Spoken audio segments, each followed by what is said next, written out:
اس وقت صبح کے 10 بجے ہیں۔ میں ادھمپور ریلوے اسٹیشن کے پلیٹ فارم نمبر 2 پر کھڑا ہوں۔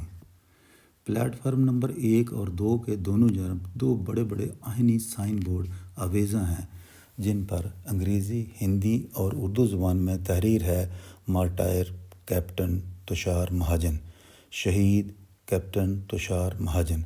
مجھے یہ سائن بورڈ دیکھنے پر معلوم ہوا کہ ادھمپور ریلوے اسٹیشن کا نام شہید کیپٹن تشار مہاجن سے منسوب کیا گیا ہے۔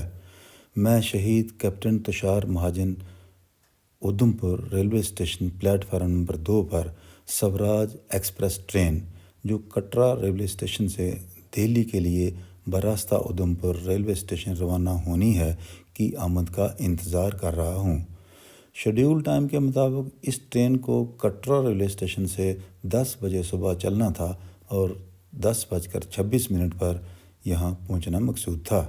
یہاں پر اس ٹرین کے رکنے کا وقت صرف 2 منٹ ہے، لیکن کسی وجہ سے کٹرا ریلوے اسٹیشن سے اس کی روانگی میں 1 گھنٹہ تاخیر ہونے کے سبب اب یہ ٹرین قریب 11:30 بجے صبح یہاں پر پہنچنی بتلائی جاتی ہے۔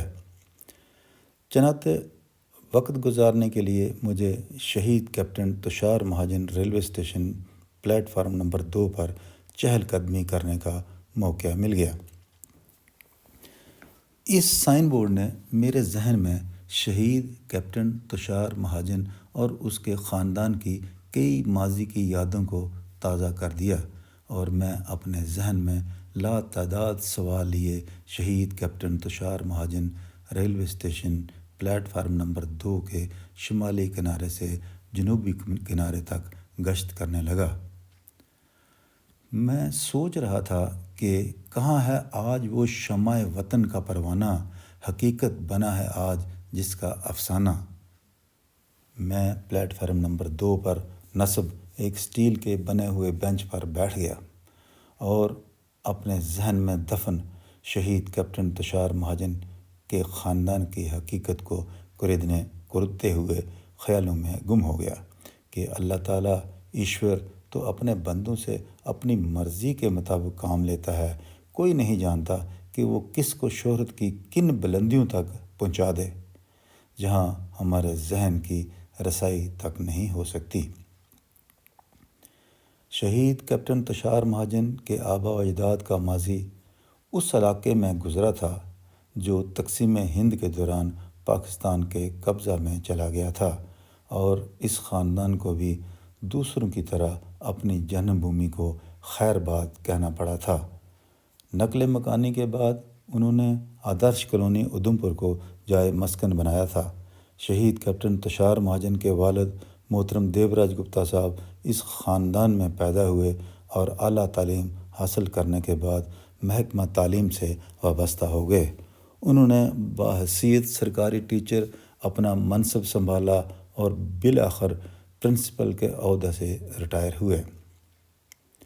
میں جب سرکاری ملازمت کے سلسلہ میں ادھمپور تعینات ہوا تو میں اکثر انور حسین صاحب، جو رشتہ میں میرے ہم زلف اور دیوراج صاحب کے ہم پیشہ ہیں، سے موصوف کا ذکر سنا کرتا تھا۔ پھر ان کی وساطت سے میری اور محترم دیوراج گپتا صاحب کی پہچان ہوئی اور تعلقات استوار ہوئے۔ انہوں نے اپنے پیشے کی خدمت کرتے ہوئے ہزاروں کی تعداد میں طلباء و طالبات کو علم کی دولت سے مالا مال کیا اور اپنی اولاد کو بھی تعلیم کی بلندیوں تک پہنچایا۔ انہوں نے اپنے دونوں بیٹوں نکھل مہاجن اور تشار مہاجن کو اعلیٰ تعلیم سے نوازا۔ نکھل مہاجن تو USA میں ایک ملٹی انٹرنیشنل کمپنی میں کام کرنے لگا، لیکن تشار مہاجن نے تو اپنے خاندان کا نام روشن کرنا تھا۔ اس نے تو ملک و قوم کے لیے جاں نثار ہونا تھا۔